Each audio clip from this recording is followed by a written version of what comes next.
Hello friends, welcome to Yagna Investment Academy. आज हम एक काफ़ी इंटरेस्टिंग वीडियो बनाएंगे दोस्तों। ये वीडियो बनाने से पहले हमने हमारे चैनल पे कम्युनिटी पेज पे एक छोटा सा सर्वे करवाया है, जिसपे हमने पूछा था कि कौन सा ऐसा लार्ज कैप स्टॉक है जिसमें मैक्सिमम नंबर ऑफ इक्विटी या इक्विटी रिलेटेड स्कीम्स ने इन्वेस्ट किया हुआ है। मतलब नंबर ऑफ स्कीम्स है, not amount of investment, number of schemes मतलब कि टोटल कि कितने है, 100 है, 200 है, 300 है, 400 है। तो ये हम सारा अभी बताएंगे। तो उस एनालिसिस में हमने 5 स्टॉक्स को बोला, एक ऑप्शंस दिए थे, जैसे कि HDFC बैंक है, ICICI बैंक है, SBI है, देन इन्फोसिस है, एक्सिस बैंक है। तो ऐसे अलग अलग ऑप्शंस हमने वहां पे दिए थे। तो एक बहुत ही सरप्राइजिंग रिजल्ट वहां पे आए। तो मैक्सिमम लोगों ने वहां पे बोला है कि HDFC बैंक के स्टॉक में मैक्सिमम नंबर ऑफ स्कीम्स ने इन्वेस्टमेंट किया है। दोस्तों ये फैक्ट जो है वो लास्ट ईयर फरवरी 2018 में सही थी, बट फरवरी 2019 में ये चेंज हो चुका है। और जिस स्टॉक को सबसे कम वोट मिले हैं वही स्टॉक में actually maximum number of schemes ने इन्वेस्ट किया हुआ है। तो ये ऐसे कौन से स्टॉक्स है अभी हम आपको बताते हैं।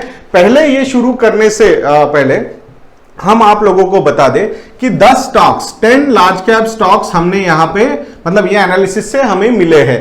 तो उसमें से एक इंटरेस्टिंग फैक्ट ऐसी है दोस्तों कि 5 स्टॉक्स जो है वो बैंकिंग सेक्टर को बिलोंग करते हैं। 5 स्टॉक्स जो बैंकिंग सेक्टर को बिलोंग करते हैं। एक कंपनी ऐसी है जो आईटी सेक्टर को बिलोंग करती है। इसमें से एक कंपनी जो है वो इंफ्रास्ट्रक्चर सेक्टर को बिलोंग करती है। एक कंपनी जो है वो उसका डाइवर्सिफाइड बिजनेस है।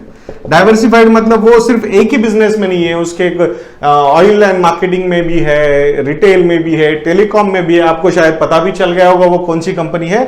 और एक कंपनी जो है दोस्तों वो ऑटोमोबाइल्स में है। तो ऐसी इसमें आईटी, इंफ्रा, डाइवर्सिफाइड, ऑटो ये हो गए, और एक है वो एफएमसीजी है।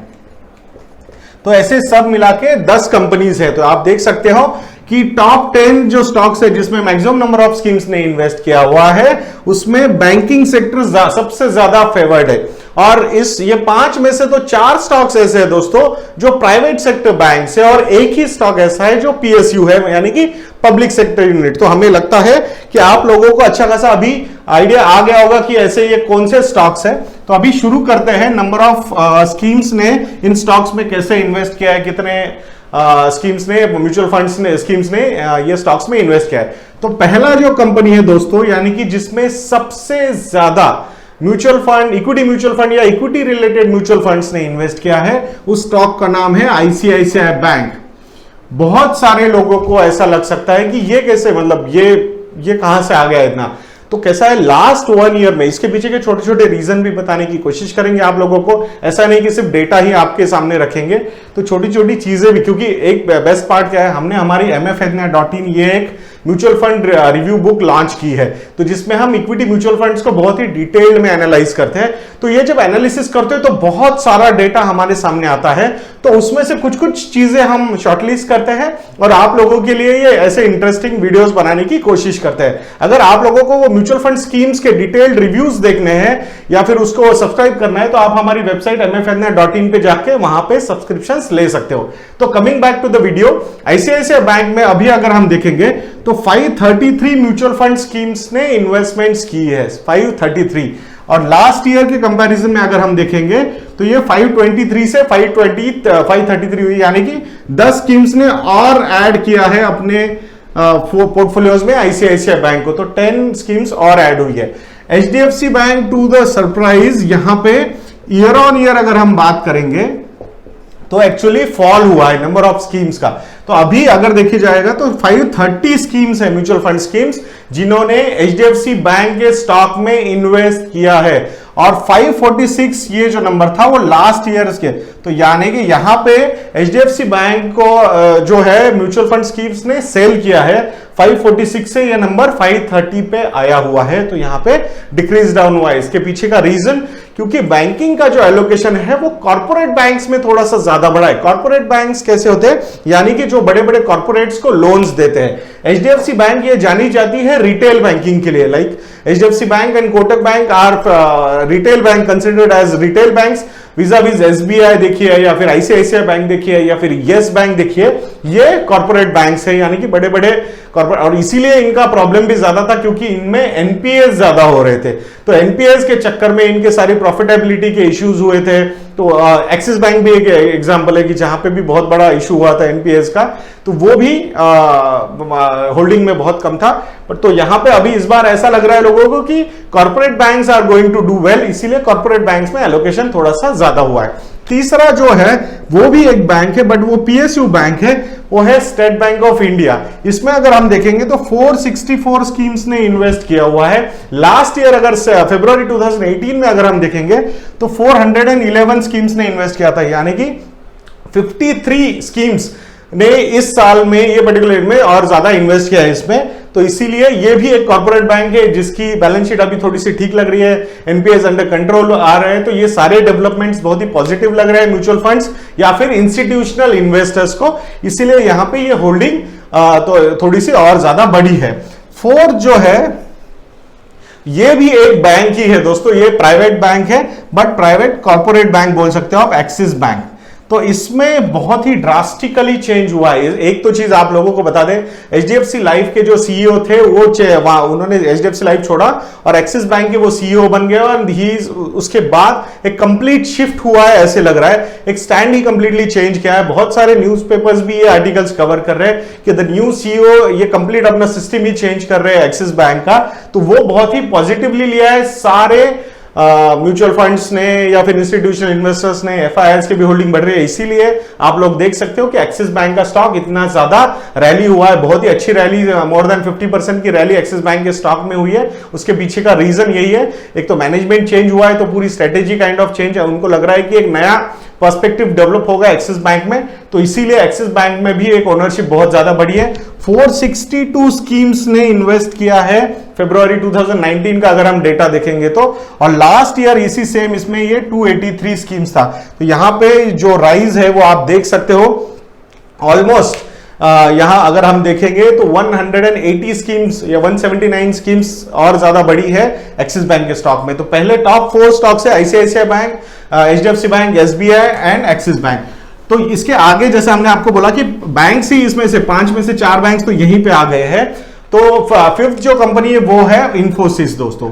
तो ये भी कंपनी में काफी थोड़ा सा होल्डिंग का जो है वो पैटर्न बड़ा है। उसके पीछे का रीजन भी ये है कि लास्ट ईयर जो था वो बहुत ही अच्छा था आईटी कंपनीज के लिए, because of the rupee depreciation उनके रेवेन्यूज रूपी टर्म्स में काफी अच्छे इंप्रूव हो गए थे। लास्ट ईयर पर्टिकुलरली यूएस के इकोनॉमी रिलेटेड भी कोई ऐसे ज्यादा इश्यूज आए नहीं थे, बट अभी वो इश्यूज थोड़े से प्रॉप अप हो रहे हैं। जैसे कि आप देख सकते हो कि यूएस रिसेशन में जाएगा, इस टाइप के आर्टिकल ज्यादा आ रहे हैं। उनकी जो यील्ड्स है 10 ईयर जिससे की यील्ड्स वो भी 3.18% से ऑलमोस्ट 2.4847% तक नीचे आ चुकी है। इसका मतलब ये है कि वहां पे ऐसा माना जा रहा है कि रिसेशन या फिर स्लो डाउन या फिर जिस टाइप का इकोनॉमिक ग्रोथ वो एक्सपेक्ट कर रहे थे उतना ज्यादा इकोनॉमिक ग्रोथ नहीं होगा। इसके चक्कर में थोड़ा सा प्रॉब्लम हो सकता है। बट लास्ट ईयर में पर्टिकुलरली फरवरी 2018 टू फरवरी 2019 में ये सारी चीजें थोड़ी सी अच्छी डेवलप हुई थी। तो यहां पे 453 स्कीम्स ने अभी फरवरी 2019 के डेटा के हिसाब से इन्वेस्ट किया हुआ है। लास्ट ईयर यही नंबर 402 था। तो यहां पे आप देख सकते हो 51 मोर नंबर ऑफ स्कीम्स। अभी आप लोग बोल रहे हो कि सर आप अप्रैल चल रहा है, फरवरी का डेटा क्यों एनालाइज कर रहे हो? क्योंकि मार्च एंडिंग का जो डेटा है वो 14-15 अप्रैल तक सारी फंड्स का आने वाला है। तो इसीलिए फिर हम ऐसी चीजें और ज्यादा हमारे एमएफएनए के पोर्टल पे तो ये सारी चीजें अवेलेबल होंगी ही, और ऐसे इंटरेस्टिंग वीडियोस हम आप लोगों के लिए बनाते जाएंगे। 6 जो कंपनी है वो है आईटीसी। तो ये भी एक बहुत ही बड़ा मतलब इस पे भी एक बहुत बड़ा भरोसा है म्यूचुअल फंड स्कीम्स को। मुझे या फिर हमें ऐसा लगता है दोस्तों कि आईटीसी में होल्डिंग रखने के पीछे का एक reason liquidity point of view भी होता है। बहुत ही लिक्विड स्टॉक है ये, सारे लार्ज कैप स्टॉक्स लिक्विड होते हैं, बट बहुत सारे फंड्स जो होते हैं ना ऐसे लिक्विड स्टॉक्स में एलोकेशन थोड़ा सा लेके रखते हैं कि अगर कभी लिक्विडिटी प्रेशर आया, रिडेम्पशन प्रेशर आया तो वहां से पैसा निकाल सकते हैं। तो यहां पे अगर हम देखेंगे तो 435 स्कीम्स ने अभी इन्वेस्ट किया हुआ है, compare to last year it is 393 schemes. तो ये हमें ज्यादा as a long term perspective के हिसाब से ज्यादा नहीं लगता है, but liquidity point of view से लार्ज कैप कंपनीज में अच्छा खासा इन्वेस्टमेंट्स करते हैं। Then 7th company is L and T. तो ये भी एक थोड़ा सा, अगर आप देखोगे रिजल्ट्स भी देखोगे एल&टी के, तो बहुत ही अच्छे रिजल्ट्स आए। लास्ट 12 मंथ्स के रिजल्ट्स बहुत ही बढ़िया है, क्वार्टर ऑन क्वार्टर भी और ईयर ऑन ईयर भी इन्होंने एक अच्छा परफॉर्मेंस दिया है। अभी जैसे कि आप लोगों को पता है एल&टी का ये जो माइंडट्री का एक्विजिशन में भी एल&टी का नाम काफी उछाला गया था। ऑब्वियसली उन्होंने एक्वायर भी किया है, एक 20-21% का स्टेक ओपन ऑफर भी दिया है, तो बहुत सारी डेवलपमेंट्स हुई है। बट ये जो होल्डिंग बढ़ी है एल&टी में, it is because of their core business, जो infrastructure, roads and all those things, उसके चक्कर में है। उस चक्कर में परफॉर्मेंस बहुत ही अच्छा है, पाइपलाइन, प्रोजेक्ट पाइपलाइन भी बहुत स्ट्रांग है, तो इसीलिए एल&टी में भी होल्डिंग बढ़ी है। अगर लास्ट ईयर के कंपैरिजन में आप देखोगे तो 429 स्कीम्स ने अभी इन्वेस्ट किया है, और last year the number was 416। 8th company जो है दोस्तों, और एक प्राइवेट सेक्टर बैंक, वो है कोटक महिंद्रा बैंक। बहुत ही वेल मैनेज्ड बैंक है दोस्तों। इस बैंक पे हमने एक डिटेल वीडियो भी बनाया है। हमारे स्टॉक सब्सक्रिप्शंस अगर आपने लिए हैं या फिर लेना चाहते हो तो नीचे ज्वाइन का बटन है, वहां से स्टॉक सब्सक्रिप्शन का या मेंबरशिप, आप मंथली मेंबरशिप ज्वाइन कर सकते हो। अगर आपको detailed analysis videos plus presentations भी चाहिए तो investindia.in पे जाके आप हमारे स्टॉक सब्सक्रिप्शंस ले सकते हो। वहां पे सारे पुराने वीडियोस भी अवेलेबल होंगे यूट्यूब के। अगर आप मेंबरशिप ज्वाइन करोगे तो लास्ट 30 डेज के वीडियोस आपको हमेशा लाइव दिखेंगे, उसके पहले के वीडियोस वहां से रिमूव हो जाते हैं दोस्तों। तो कोटक बैंक में अगर हम देखेंगे यहाँ पे, तो 384 स्कीम्स में 384 स्कीम्स ने कोटक बैंक में इन्वेस्ट किया हुआ है। लास्ट ईयर के कंपैरिजन में 335 टू 384 ये जंप रही है, तो ये भी एक पॉजिटिव जंप है दोस्तों।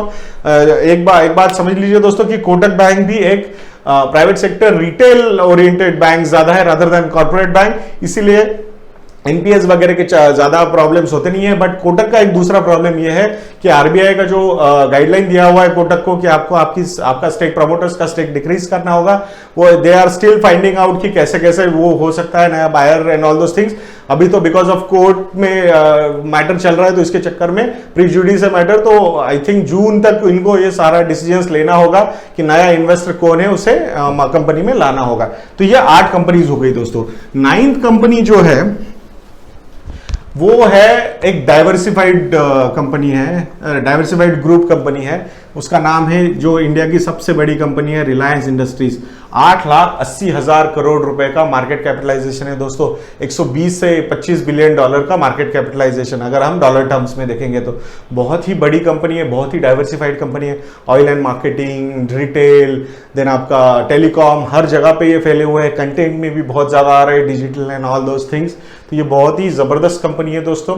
एंड ये कंपनी डिजर्व करती है कि इंडिया की सबसे बड़ी कंपनी होना। The kind of cash flows this company is having. अगर आपको इस पे डिटेल्ड वीडियो देखना है दोस्तों, उसके प्रेजेंटेशन एक्सेस लेना है, तो investindia.in पे जाके स्टॉक सब्सक्रिप्शन में इसे देख सकते हो दोस्तों। ये बहुत ही बढ़िया कंपनी है और लॉन्ग टर्म पोर्टफोलियो में होल्ड करने जैसी कंपनी है। हम बिल्कुल ऐसा नहीं बोलेंगे जाइए इमीडिएटली जाके इन्वेस्ट कर दीजिए इस कंपनी में, but it is worth keeping on your radar. ये रडार पे रखिए आपके।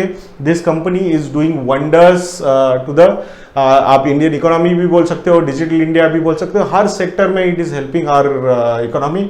सिर्फ हमें ही नहीं, इवन मुकेश अंबानी जी उनके भाई को भी बचा रहे हैं यहाँ पे। तो रिलायंस इंडस्ट्रीज का जो स्टॉक है वो 368 स्कीम्स ने उसमें इन्वेस्टमेंट्स किए हैं। लास्ट ईयर के कंपैरिजन में 294 थे, तो ये एक अच्छी growth, almost 20% more schemes have been added, Reliance has been added to the mutual fund schemes, तो ये भी एक पॉजिटिव है। और लास्ट जो कंपनी है दोस्तों वो है मारुति। जस्ट रिसेंटली ही हमने इस पे भी एक डिटेल्ड वीडियो बनाया है दोस्तों, मारुति सुजुकी के बिजनेस मॉडल पे, मार्केट शेयर पे, all those things, numbers crunching भी है थोड़ी सी। 361 म्यूचुअल फंड्स में ने इसमें इन्वेस्ट किया हुआ है लास्ट ईयर के कंपैरिजन में, but 399 to 361 mutual fund schemes हुए। तो यहां पे म्यूचुअल फंड्स का होल्डिंग नीचे आया है। इसका रीजन है because of the slow down in automobile sector. इसीलिए आप लोग देख सकते हो इंस्टीट्यूशनल सेलिंग हो जाती है तो स्टॉक प्राइस पे दबाव आता है। इसीलिए 9,998 रुपीज का, जिसका 52 वीक हाई है या ऑलमोस्ट 10,000 बोल सकते हो आप, ये स्टॉक 6,200 रुपए तक नीचे आया था। आज की घड़ी में ये स्टॉक वापस 7,000 क्रॉस कर चुका है। बिजनेस मॉडल में हमें कोई प्रॉब्लम लगता नहीं है। ऑटोमोबाइल सेक्टर एक 4-5 साल का एक बहुत ही बुलिश ट्रेंड देखा था उसने, और हमें लगता है अभी 1-1.5 साल का डाउनटर्न हो सकता है ऑटोमोबाइल सेक्टर के टाइम, बट यही बेस्ट टाइम्स होते हैं कि ऐसे स्टॉक्स को एक्वायर करने के लिए। तो आपके रडार पे ये स्टॉक भी हमेशा होना चाहिए। डिटेल में एनालाइज कीजिए स्टॉक को। अगर आप चाहो तो हमारा स्टॉक सब्सक्रिप्शन लेके इसका वीडियो भी देख सकते हो, इसका प्रेजेंटेशन भी अवेलेबल है हमारी वेबसाइट पे। तो हम चाहेंगे एक लॉन्ग टर्म पोर्टफोलियो बनाने के लिए ऐसी कंपनीज बहुत इंपॉर्टेंट होती है आप लोगों के लिए। तो हम आशा करते हैं दोस्तों कि आपको ये वीडियो इंफॉर्मेटिव लगा होगा। ऐसे वीडियोस के लिए हमारा चैनल देखते रहिए, और अगर आप लोगों को स्टॉक सब्सक्रिप्शन लेना है तो investorna.in पे जाके हमारा स्टॉक सब्सक्रिप्शन ले सकते हो। अगर आपको mfna.in पे जाके हमारे म्यूचुअल फंड रिव्यूज देखने हैं तो वहां पे भी सब्सक्रिप्शन सर्विसेज अवेलेबल है। एवरी मंथ हम at least 80 to 85 equity mutual fund schemes को एनालाइज करते हैं। जल्दी उसमें इंडेक्स फंड भी ऐड करने वाले हैं, ETF भी ऐड करने वाले हैं, इवन डेट फंड्स भी ऐड करने वाले हैं वहां पे, and balance category hybrid funds भी वहां पे एडिशन होने वाला है दोस्तों। तो ये बहुत ही इंपॉर्टेंट होगा आप लोगों के लिए, आपका पोर्टफोलियो रिव्यू करने के लिए। तो जरूर इसका एडवांटेज लीजिए और ऐसे वीडियोस के लिए चैनल देखते रहिए। अभी तक आपने अगर सब्सक्राइब नहीं किया है हमारे चैनल को तो प्लीज सब्सक्राइब कीजिए। वहां पे बेल आइकन होगा, वो बेल आइकन पे क्लिक करके आप हमारे चैनल से नोटिफिकेशंस भी पा सकते हो। बाकी नेक्स्ट वीडियो तक के लिए मुझे आज्ञा दीजिए दोस्तों। जय हिंद।